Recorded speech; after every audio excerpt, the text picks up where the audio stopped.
Hello and welcome to another episode of For the Love of Sports. My name is Michael Rasile. This is the show where we get to talk about sports, we get to talk about business, we get to talk about everything in between. However you're watching, however you're listening, whatever you're doing, please like, subscribe, 5-star review. You know what you're supposed to do. We have video Spotify. I mean, I had it before everybody else. Now everybody else gets video Spotify, but I had it for like 2 or 3 months before everyone else. It was just me and Joe Rogan. You can guess who was bigger, but whatever. Incredible guest. Third time reoccurring guest today. I have James Santore. He's the founder at 3-2 Strategies. He was on this show talking about Salle Baseball. He was on this show talking about 76 Capital. Very excited to have him on. James, how you doing, man? Doing great, man. How about you? It's great to be back. It's a great day to be alive, dude. You're back. It's a beautiful day in the Northeast here. There's really nothing else I could ask for. And the Mets don't play, so they can't lose. Yeah, well, the Phillies play in Seattle tonight, so I get to wait for my slow and painful. No, that's how I'm going to fall asleep tonight. Is the Phillies probably letting up like 3 runs, and then it'll, time for bed. But how about this? They're probably not going to get no hit, and they're probably not going to give up 7 runs in the 9th inning. I'm just throwing out these two statistical anomalies are probably not going to happen, so at least you can have those in the bag. But James, hey, I'm very excited to have you here. You're doing some you're doing some cool stuff. You're doing some interesting things, and I saw it a month ago. I was like, that's cool. I mean, I kind of expected you to get out on your own doing some shit really cool at some point, and it just happened to be sooner rather than later. But we'll get to what you're doing. You know the deal. Everybody gets asked the question when they come on the show. James, why do you love sports so much? I mean, I just think about all the craziness we've gone through. I mean, honestly, like I've talked to you before the pandemic, during the pandemic, and then now, like as we hopefully get to that next step. But I think the one thing that's kind of brought everybody together during this is really sports. And hopefully I said the same thing last time I was on the show and the time before that. But I mean, it's kind of held us all together, whether it be the positives of our sports teams and negatives of our sports team. It kind of gives us that extra bit of passion, something to care about, something to take us away from the craziness of regular life. So, that being said, the fact that both of us get to work in this industry and it gets to kind of be our daily life is such a blessing, man. It's so cool. And, I really honestly never thought I'd get the chance to work in sports. So the fact that I get to kind of say that every time I say it, I kind of like smile. I'm like, I'm living a dream. So, sports is the best thing in the entire world. I completely agree. Couldn't agree any more with you every day that I wake up. I talk to my other friends that don't really love their jobs, and I was like, Sunday scaries. I was like, swear to God, I do not have those. I have not had those in years because I legitimately like what I do. I don't mind working late or on the weekend because I enjoy what I do in the industry that I do it in. And we were actually in the same industry for the hottest of seconds there in the sports betting space. Yeah. So we were, kind of button heads as competitors there for a second, but we'll get to that. I do really want to pick up Salle Baseball. We had you come on the show. You saved Salle Baseball. I think it was you pretty much single-handedly saved Salle Baseball, if I'm not mistaken, right? Trying to. We unfortunately didn't get to. So what kind of happened after the last time we spoke was, they had an unbelievable season. They set the school record for wins, and this is a bunch of guys that were literally told, hey, your program is going to cease to exist in X amount of months. So it literally had an expiration date on it. And they banded together the guys that didn't transfer. And anybody that did transfer, good for them. They found somewhere else, and they've all had success, and I'm happy for them. And the guys that stayed had just this unbelievable run and literally broke the school record for wins in the final season. The school record was there since 1985. So, the worst part about all this was that there was the hope the entire time, and I think that was what made it the worst when the opportunity was no longer there to save it. We raised over, $500,000-$600,000. We were hoping that would be enough with other opportunities to bring revenue into the school in future years. It was all about just driving revenue for the future and keeping the baseball team financially secure. And unfortunately, some of that fell on deaf ears. I mean, a lot of it was stuff that wasn't really done yet. A lot of it was trying to use NIL. A lot of it was trying to use NFTs as a means of fundraising. A lot of things that, and I don't blame them necessarily for not understanding the value that could have brought, but it pains me to kind of see all of that going on around LaSalle and them still not being extremely involved when they could have been the first, which was the goal. So long story short, we were unsuccessful. The guys had an unbelievable year, and hopefully we at least brought some eyes to that, which I think we did, which was a really cool opportunity to do that.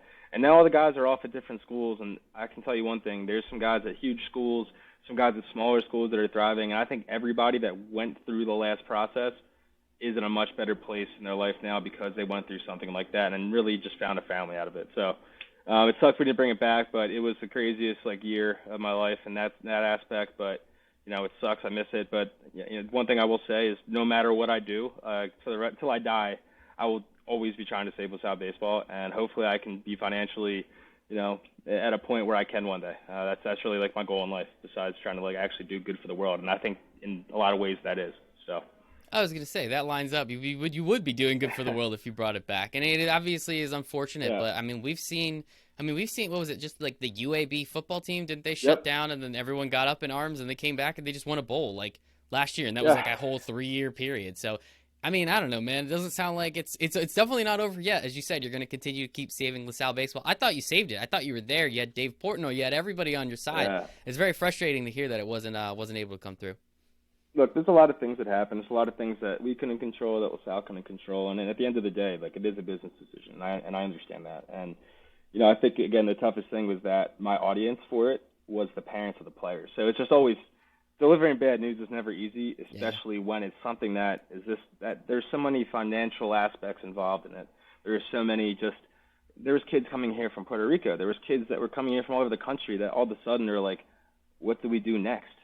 And it's just really tough to be thrown in that position. So the toughest thing for me was not being able to give constant communication to the parents and not be able to give constant communication to anybody that cared about it. But the one thing I can say is that all the money we did raise, that we refunded all the money on GoFundMe, refunded any actual donations. The only thing we had left was shirt sales, hat sales, things like that. And all that money was donated to different organizations, which was pretty cool. And one of the first clients I worked with, Philadelphia Blind Hockey. It's an awesome organization started by Kelsey McGuire, and it's them. The Flyers are bringing the opportunity for kids that have visual impairments to try hockey, and it is a legitimate sport. There's a national hockey organization that does blind hockey, and I was able to give them a check to really start their company and get an LLC and become a 501c3.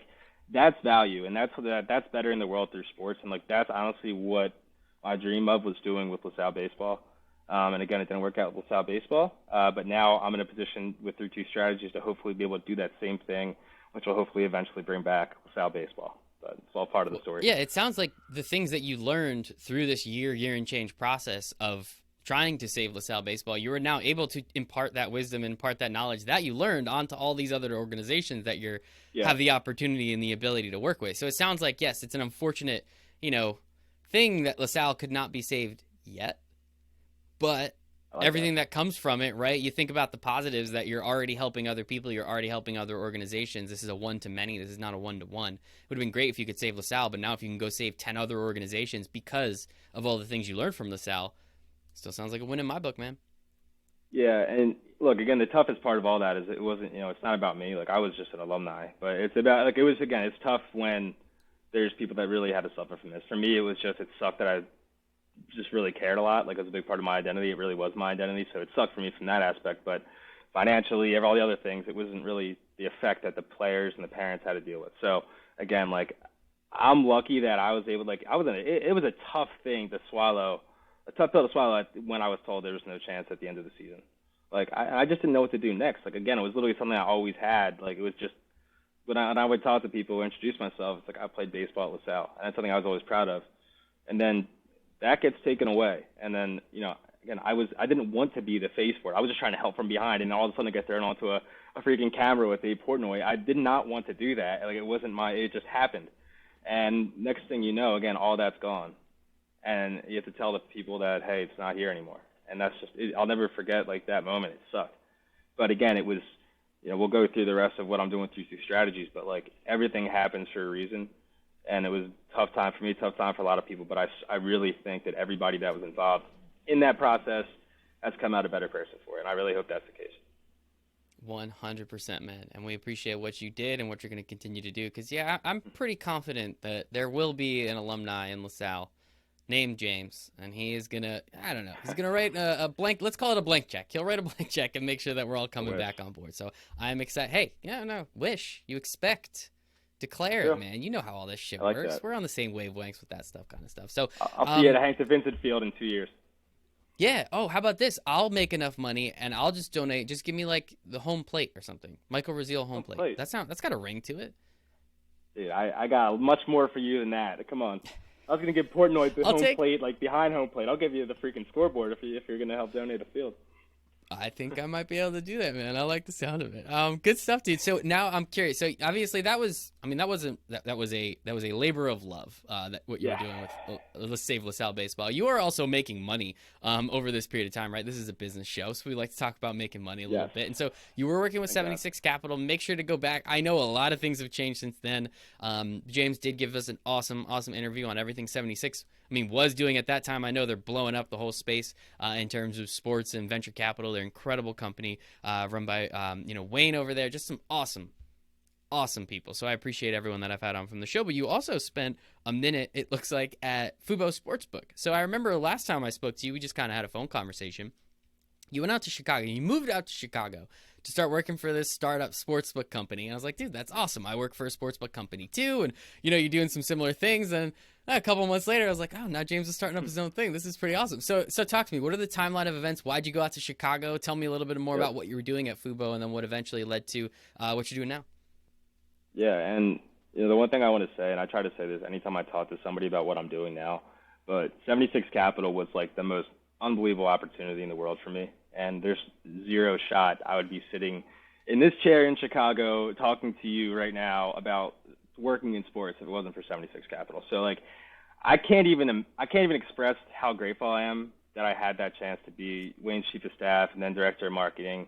Like to get to work in that industry with those people was just, and I think I realized it at the time, but I think even more so after, just the value of again the people I learned from and the people I was with on a daily basis, and even during the pandemic, it was almost stronger because we had more time, where we just really got to figure out a unique approach to this unique space, and all during that time, sports were changing rapidly because of technology. So like I got to be a part of something at the perfect time to see just how different sports can be with innovation.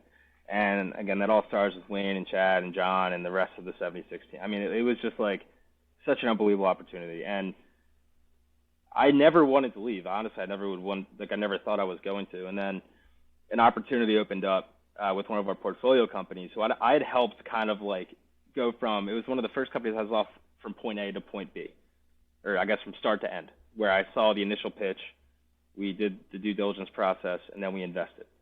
And that company was called Victory, or Line Library, then Victory, and then it became Fubo Sportsbook. So I had an opportunity to go work with friends of mine who I became friendly with during that process. I had a chance to go somewhere new, which I had never really done. And again, like I had said, after LaSalle Baseball stuff, I was just like, man, like what do I do next? Like I just put everything I had into this, and it failed. And I just didn't know like what I I gotta was. stop you there. No such thing as failure. You learned a lot of lessons, so you got a lot out of it. I'm sorry. I can't. We can't have that. We can't have that negative talk here. I'm sorry, man. Oh well, I'm not trying. I totally agree with you because I don't think it's negative at all. I learned so much, but I'm like in that instance, like, and this is all part of the process of kind of getting in the kind of in the headspace I'm at now. But like, it was like, what do I do next? Do I want to just kind of like be here and be in Philly and like, I think what I realized is that I knew there's a lot else out there. I knew I needed to, especially after the pandemic, when I started traveling a lot for work in February of 2020. So I had like a few awesome weeks of traveling and meeting awesome people and networking, and I was just like, that was so much fun. And then all of a sudden, the world gets shut down. Again, that's not a big deal compared to whatever else happened. I'm just saying in my experience. But so I think I had this desire to kind of go see the world, see what was out there, and then this opportunity opens up in Chicago with people I'm really friendly with, a business I understand and get, and they just gotten acquired by a public company. And I was like, this seems like a great next step for me. I get to go work with big companies. I get to help launch a sports book. I get to work with great people. And I'm so happy I did that. I mean, I swear to you, man, I literally, like, one day it happened. Like, there was an opportunity for me to go to work in Chicago. I immediately knew I had to do it, and I just did it. Like, I just moved to Chicago, and it kind of just happened. And I'm happy I did that, because taking a leap of faith to kind of move somewhere new, meet new people, I needed that after a time where we were, not public for a year plus. And the few months we got to work in the office at Fubo was amazing. I had amazing coworkers. It was an awesome space. the mass mandate came back. A lot of people stopped going to the office again. So it sucked to lose that personal connection. It sucked. I mean, it was a tough winter in that aspect. But, the spring rolls or the winter rolls around. And this actually happened like a day before my birthday. And I'll never forget like this weird feeling. Like my girlfriend had flown into Chicago. And she's a tax accountant, works crazy hours during busy season. So we had planned like to just have dinner together and like when she flew in that night. And I just had this pit in my stomach all night, like something was wrong. And I just didn't know what it was. And I wake up the next morning and I found out my grandmother passed away. And it was like this crazy feeling like of like this premonition of like something's not right. I don't feel right. Something's going on. And like I had been thinking for a while about what I wanted to do in my life. Like it's just like what am I passionate about? Again, losing LaSalle baseball, like that was what I was. Hopefully, people saw my passion for it. But like once you lose that, the same way when you stop playing a sport, what do you find and recapture that? And I think that's what I've been trying to find since I got out of college, honestly. And that's what 3-2 Strategies is. So my grandmother passes away, and it's like I just spend the next few days reflecting and trying to figure out like what the hell is going on right now. Like I was away from home when that happened. It's like it was a really tough time for my family, and I only say that to say that like I've started 3-2 Strategies because I felt like that's what like if I was to be talking to my grandma about this, and I was telling her the way I was looking at life and what I wanted to do, she would have told me to go out and do something like this. Okay. Yeah. So look, it was just a really tough time. I just took a lot of time to like sit back and think about what I'd done in my life that I'd really just enjoyed, like what made me want to wake up every single day excited. And again, like for a few days there, I didn't want to just keep thinking about negative things, so I just kept thinking about like what have I been happiest doing. And for me, that really came down to my time at 76 and my time during the LaSalle baseball stuff. It was being creative, it was being strategic, and helping 76 and our portfolio companies, and then helping to try to get people to care about LaSalle baseball, which is, again, it was a small little school in North Philly that if you were to ask a random person on the street where LaSalle was, they'd have no idea. And that was a challenge for me in the sense of like, how do I get people to care about that little school? Why should they care? And how is that going to relate to them? And in the same way, I had to do that at 76 because like venture capital funds are not easy to market for a lot of reasons. Now, luckily, we were in sports, so it was a little bit more fun to be able to do that. But it's a unique type of opportunity, and I loved that challenge. And again, those challenges of again LaSalle and 76, that's what like I miss from baseball. They gave me that same feeling. So that's what I took all the time to reflect, and I was like, what can I do? And it's that. And I could do that for multiple companies. I can help a lot of people out, meet a lot of great people, and not only do good work, do what I love to do, but just like get to do it with great people and great companies. And I think that's the best life I can imagine for myself. And it's like I think about like any movie or TV show I watch or anybody I've ever dreamed of being like, I feel like that's their goal too. And I feel like I have this path right now where I can really help people out and I can really enjoy it every step of the way. And I feel like that's living the dream. So it's not about money. It's not about anything else besides like just getting to do what I love. And, I'd love to do that with the right people. And I think the fact that I get to do that now is a dream come true. So it's been a crazy few months for years, but I'm just happy. Everything happens for a reason. You just gotta like look at the positives and things. And unfortunately, I'm in a great space right now, and I'm just gonna keep being blessed that I'm working in sports because it's freaking awesome. Because it's freaking awesome. Quote that. Tattoo that somewhere on your body, right on your arm, so you can remember it. I'll put it where I got Tommy John. I'll put it right there. There you go. You and TJ just together forever on that one.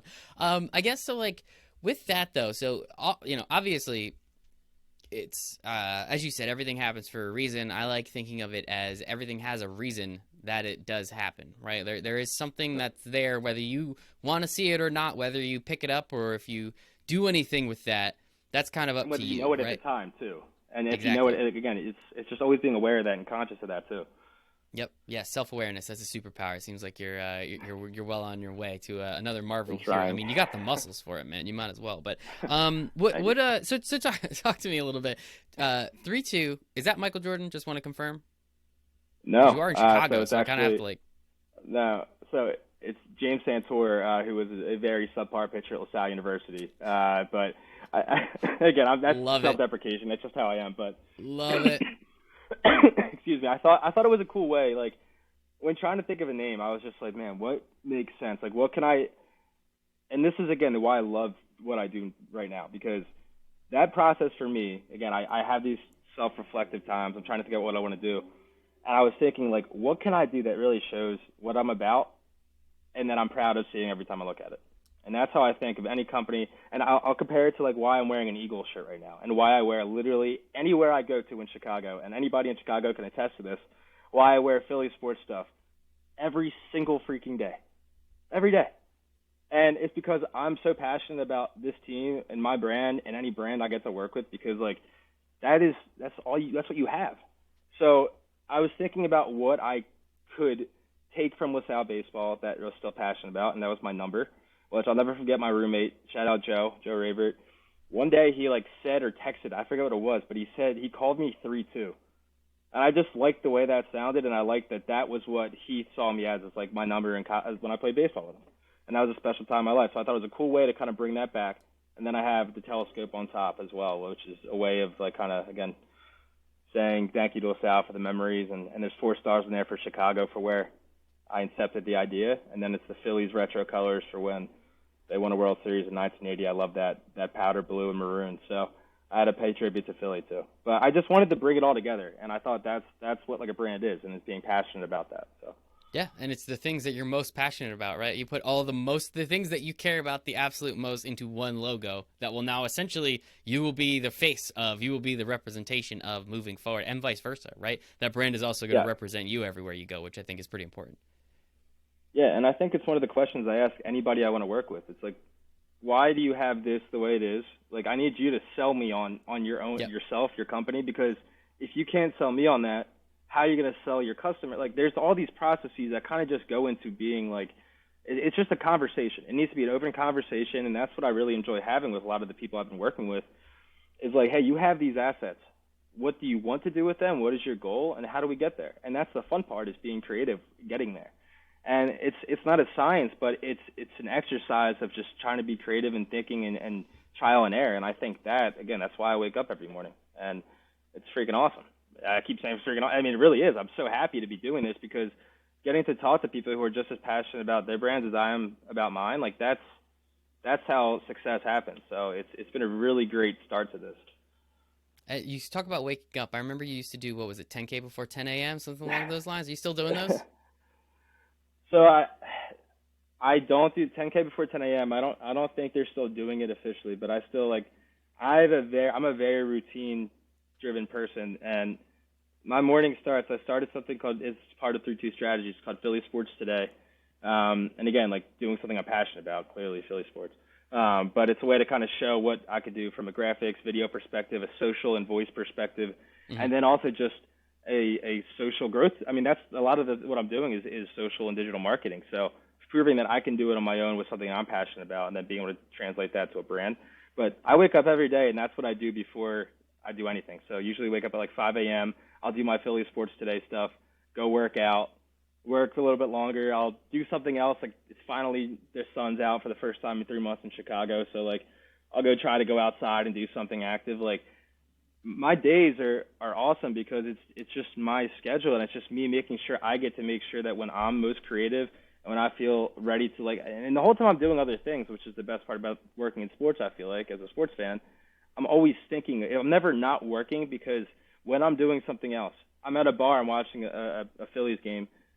That's not just sitting there as a fan watching a game. I'm thinking of ideas of what are the companies I'm working with, or how something I could do personally with my accounts, or just something in general I can do with that team, that broadcast. There's something to be done with everything. So I just love being really observant, and I think moving to Chicago has been really good for me to do that too, because there's so much to look and see and to get inspiration from.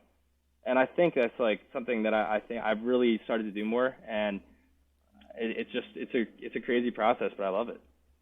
I mean, it's really good. Again, going back to, I wasn't kidding before about self-awareness and awareness being a superpower. Like, people that, if you're aware of your surroundings and what's going on around you, and the things that other people are doing and wearing and saying and, thinking out loud, right? Like being aware of those Yep. things, you're going to be more observant. You're going to pick up on things. And as you said, like, yeah, it's fun to go to a bar and sit down and watch a game. But at the same time, it doesn't hurt to be like, well, where's this beer from? Is this a local brewery? Is there something that we can do here? Is that, where are these wings from? How do these wings taste? Or is Yeah. this buffalo sauce? Like all of those things, as silly as that might sound out loud, like all that stuff's pretty legitimate. And the opportunity to then find ways to work with, in some capacity, those brands could be life-saving for them, could be life-changing for you. Absolutely, and I take it a step further sometimes too. And I hate to say like I people watch, but like I think everybody does. Oh, 100%, dude. That's the best. I love people watching.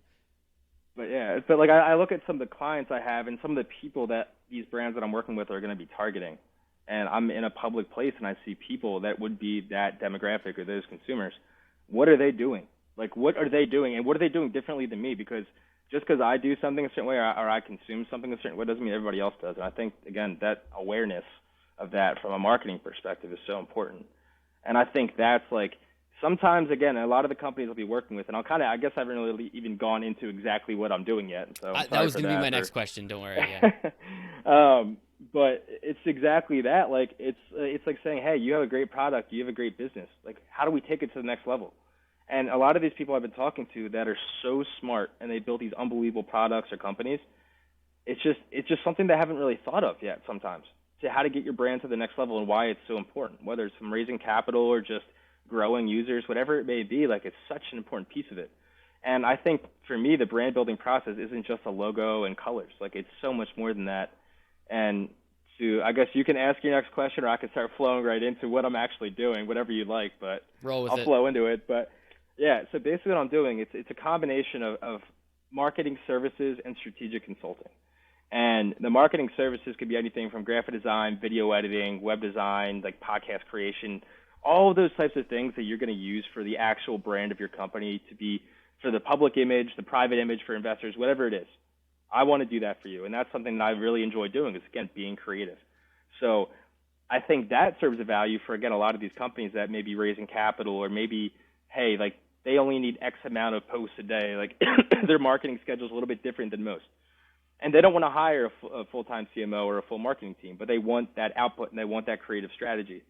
Well, I'm going to do the services for you, but I'm also going to help you with the strategic aspect. So I think that's, again, where I've had this unique background. My first job was in corporate finance, and then I go to VC, and then I go to work in sales and strategic partnerships at a public company. And then now I'm doing my own thing. But, like, bringing that all together and having both the finance, the business side, and then the creative and the marketing side, and trying to bring that together for companies to kind of just provide value that's the goal of what I'm trying to do. And I think – hopefully when people hear me explain that, like they get it, because sometimes it's like I picture it in my head so differently than I portray it. But hopefully, I mean, you tell me if that makes sense to you, because I'm very confident in like that combination of services and strategy is what gets brands to that next level. So whether it be I think it makes 100%. Like, that absolutely makes sense. There are so many small brands out there that don't have the capacity, don't have the ability, right? As you said, you're talking to people that know their brand very well, and they're working in it every single day, but then that's their job, right? Their job is then it's difficult to say, I'm the CEO and I'm the CMO and I'm, getting all this information out to everybody, where that's where you come in. It sounds like you're kind of a consultant on the side, hey, I'll do all the work for you. You give me that retainer check and we're ready to rock and roll from there. And it sounds like that's what, did I portray that correctly? Yeah. And the way I think of it really is I say like we're a true extension of the brand. So just the same way I wear my Eagle shirt right now, the same way I'll be as passionate about the brands I work with. So those companies, I mean, again, there's different, you can do monthly retainers, project work, whatever it may be. And actually anything over 12 plus months, this probably won't happen for another few months as I continue to build this up. But 5% of all money that is or revenue that comes in from that goes right back to charity, which is a big thing that I wanted to do. Like, I think that's like, again, I hate, there's people that talk about it, and then don't do it. So that's why I'm just like, straight up, this is what I'm going to do with the money. It's going to get right back, like saying it right at the start, because it's really important to me too. But yeah, look, there's a lot of, I could work with any company, and I don't turn down any calls because I think it's just having conversations is how you meet people, how you have more ideas, how you continue to grow. Like, I think that's the beauty of this, is that it's agnostic to everything. I just want to talk to good people, talk to good companies, and help them out. And whether that be a one-time project, whether that be a monthly retainer, it doesn't matter. I just want to build an ecosystem of really good people and really good companies, and be able to use that to bring everybody together and hopefully help this industry grow. Because I mean, it's been a crazy few years in sports, and it's going to be an even crazier next few years. And I think that's awesome. 100%. Everything that's coming from, the pandemic, I'm always, and this, turn a negative into a positive, right? We did a lot of great things during the pandemic, right? And then a lot of incredible things came out of it. And as you said, the next few years, it's only going to be a bigger boom, right? Anything Web3, anything, that came from sports betting, all of this stuff pretty much started. I know PASPA was repealed in 2018, but it got huge in 2020 when we were all just kind of sitting inside and we needed something to do. Like, let's start betting on games. Taxes need to be recouped, unfortunately. So what's something that you can kind of flip a switch, make $500 million like New Jersey did? Oh, it's sports betting. And now here we are, where I think 35 states have finally legalized, with many, many more coming down the pipe. So a lot of opportunities there. And so I guess so going out on your own, man, like, that's not the easiest thing to do. I did it for a little while and it worked great until the pandemic. That kind of ruined it a little bit. But like, how did you, I mean, I don't believe in fear, but we all have it. I don't believe in worry. I don't believe in stress, right? But we are going to get it at some point in time. I mean, was this just something that you're like, I can't not do this? So worst case scenario, I just get a job in a couple months anyway. Like, what were your thoughts around kind of starting this business on your own before even potentially landing any clients? Yeah, and I think that, like, basically everybody I knew thought I was pretty insane for a few months, which, I'm sure that happens to a lot of people probably in these instances, but which is funny looking back too, because, like, again, and actually I was telling you earlier today, I got my first, like, a really good client that I've been trying for weeks, months on, and I signed them, and I'm so excited because it's great when something comes to fruition. That I've been working my ass off for this, and I really believed in it. And I think, again, it all goes back to when my grandmother passed away, and that, like, self-realization that, like, now was the time. Like, it felt like I got, like, impaled, and I was like, holy crap, like, right now I have the opportunity to do something that I could look back in 10 years and say, man, I really wish I did that. I have the opportunity to do it. I know I'm going to work hard, and the fact that it's on me to do a good job, I want that, because I know I hold myself accountable. So I felt like, look, this is only going to be unsuccessful if I fail, and I know I'm going to do everything in my power to make sure that doesn't happen. Otherwise, I'm just going to do really good work for good people, and it's going to be a really, really fun opportunity. So, I love it, man. So how do you find clients? Like, what do you do? Like, because that's, right, you need lifeblood, right? Again, yeah. I understand you're doing this all because you're a good person. I know you. I've met you a number of times. You're a good guy. But you can't do this if you're not making any money, right? Like, that's the whole, kind of hamster wheel of it. It's like, I want you to help as many people, so the more money you make, that means the more people you can help.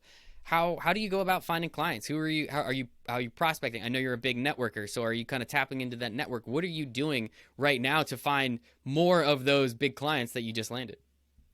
Yeah, and it really is networking. It's just finding people that I've dealt with in the past, or people that are new that look, there's some sort of synergy there. And I think, again, I love talking to people. I could talk to you all day. We could have a 10-hour podcast, and it'd be seamless. Me and Joe Rogan, I'm telling you, we both got video Spotify. I said it. I'm not lying. It's possible. I mean, look. When you're back here on the East, maybe it'll be a little easier. We can do it in person. Every Saturday, we'll do a Phillies-Mets game, and we'll go back and forth on that. We'll pregame it, watch it, postgame it, and then we'll see where the night takes us. How's that sound? August 20th, they have a doubleheader, so I don't know, circle your calendar. Even better. Let's do it. But, yeah, I mean, it's really like just I look at LinkedIn, I look at, again, everything around me and try to think of, like, what can I do to provide value to that? So sometimes, like, last night, the Sixers win. Thank God. I'm a very happy person right now. Probably can tell why I'm in a good mood. I'm scrolling through social media, and I'm looking at these different tweets that get engagement, or things that get engagement, or the things posted from the teams themselves. And, like, what is getting people excited? Obviously, the Sixers win. But what specifically is it? James Harden's performance? Is it Embiid's performance? Like, what is getting people riled up? What are those people saying? What are their accounts like? Like, all of that. Like, that's what I'll go and do. But at the same time, that'll give me an idea to say, hey, I talked to this person 4 years ago. I love their business idea. Let me reach out and see if there's a way I can help them. And if not, I learn more about their business, and they know I can help them in the future. And if not, like, if it's caught up with somebody that I consider a friend. So I think it's really just trying to do organic sales. And, you have a lot of really good people in my network, and a lot of people that care about me, and a lot of people that have made really cool introductions for me, and I appreciate that. And I hopefully everybody knows I return the favor. So again, it's just trying to work with. It's just all about good people. Like, I don't care if somebody's going to pay me $200 million. If they're a jerk, I would rather not take that money in a heartbeat. So we'll take the money because you can donate it to charity. Don't forget about your 5% to charity. I mean, that's 5% of $200 million, man. We're talking like, what is that? $10 million bucks? Just think about the charity aspect of it. It's worth it. I'd rather take the PR from turning that down, actually, to then turn that into another way to get $2 million to then. Always thinking, man. I like that. I love it. Imagine that for your business. There you go. That's a sales pitch. There we go. I don't know, man. I don't know. James, this is awesome, man. I love it. It's only been a month and change, right? You said it's a month and 3 days since you started as of recording. We're recording this on May 9th. Like, what's next? Like, there isn't really a next yet, but like, what are some of those visions? Because I know you have a million of them. Like, what are some of those things that you're looking out into the distance, saying like, hey, you know, as you said, in 10 years, I want to look back. I don't want to look back and say, man, I wish I did that. What are you looking back and saying, damn, that was awesome. I want to do it again. Yeah, I mean, look, I want to build something special with this, and I think it's not about, like, scale is relative, right? Like, I'd rather have 4 really good people on my team than 150 people that I don't really get to know. Like, I want to have that ability to really make an impact on people and work with them on a daily basis. So I hope over the next year or two I get to hire a few people that, again, like, I have a unique approach to things, and some people may like that, some people don't, because I like to be efficient, I like to be creative, and my mind's always working. So there's some people who like to turn off, and that is okay, 1,000%. But I probably wouldn't want to be hiring you because that's not how I work. Like, I'm very open and honest about that, and I think that radical transparency, which is something I read in a book that was changed my life, like reading about that, about the importance of that in successful companies and successful people. It's just being, I want to work with people, I want to hire people eventually that will tell me if they don't like something. They'll tell me if they're working too much, like, and that's okay. And I want that type of culture with 3-2 strategies, and I want to do that again with a family. So over the next, hopefully, year or two, I want to build that family, and I want to work with awesome companies and really be able to make a difference for the companies I'm working with. And this first one, like, without naming names what I'm going to be doing, but I'm helping them with the rebrand. It's a major opportunity for them, for me, and I can't wait to freaking crush it because I've been thinking about it nonstop since I first talked about it, which is exactly why I'm doing this, because I am just as excited about working with this new client as I am about the fact that the Sixers are in Game 5 of the Eastern Conference semifinals. And hopefully Philadelphia doesn't get mad at me, but like that's honestly how passionate I'm about this. So I'm hyped up. I love it, man. Maybe it's a Philly brand. I don't know. Well, I'm sure we'll find out soon enough. So, James, I love it. What? Give me the socials, yours, the business. Where can we find out more information in case anyone listening wants to just check out some of the work that you're doing? Sure. So it's 3-2 strategies, and that could be number or, you know, it could be spelled out. It is 3-2, not 32. People say that. I don't care that much, but it is 3-2. I spelled out for a reason. But, no, you don't care at all. No, it's fine. But yeah, so 3-2 strategies on all different social handles. James Santore on all different social handles. And then for anybody that likes Philly sports, follow Philly Sports Today for daily Philly sports content. Daily Philly sports content if you want to get sad. I love it, man. Maybe that's what I should start following. I think I follow. I was going to say, you can get happy. Yeah, exactly. That's what I'm saying. Maybe I should start like retweeting and reposting some of this stuff just to kind of make me feel happy because I just get to see your sad face. No, I love you, James, and I appreciate you for what you do, man. Sincerely, I love it. I think it's incredible. I think what you're doing is amazing. I've already seen some of the stuff you've done. Excited to see this incredible rebrand that, as you said, you're going to absolutely friggin' crush, man. It's going to be incredible. So very excited. So everybody out there, please go give James a follow, give him a like, give him whatever you can do. Let's get this man's business to that, I guess, that $200 million range so we can donate $10 million to that charity. Yeah. I think that's what we're trying to do. If I have to turn down Elon, I have to turn down Elon. It is what it is. I guess. I don't know. Would you turn down Elon? $200 million question. Would you turn down Elon? Look, tell Elon the DMs are open if he wants to ask me. Oh, okay. There we go. So no. I'm just kidding. Probably not. Probably not. I like that. Awesome, man. No, sincerely, you and everybody listening, time's the only thing we don't get more of, so I appreciate you. Sincerely appreciate you giving me some of yours. But yeah, man, this was incredible. Can't wait. Let's do this. Anything I can do? Here, we'll get it on recording. Anything I can do to help? Just keep being you and just keep being a friend. I mean, I think that's honestly just great. Yeah, but like that's like give me what some I love work. about I want a little industry. challenge, man. I want a little bit of challenge. Give me something fun to do. don't make me look like sweaty and Italian in this video because I'm really sweaty and I'm Italian right now. So you haven't talked with your hands that much, so it's really not that big a deal. They're actually held by ties down underneath the table here, so I don't. I love it. Dude, always love having you on. I can't wait. How about we'll make this just continue to make this reoccurring after you land some of these big clients, after you land some of these sweet rebrands. Well, maybe I'll have you on a couple months, talk about some of the cool shit you've done. How's that sound? August 20th, we'll see what the NL East standings are too, and then we'll definitely do that. Yeah, I'm confident that the Mets will not be on top of the MLB standings at that point, because that's the way my life goes. But until then, James, again, appreciate your time, man. Always a pleasure. Thanks, buddy. Michael, thanks so much, man.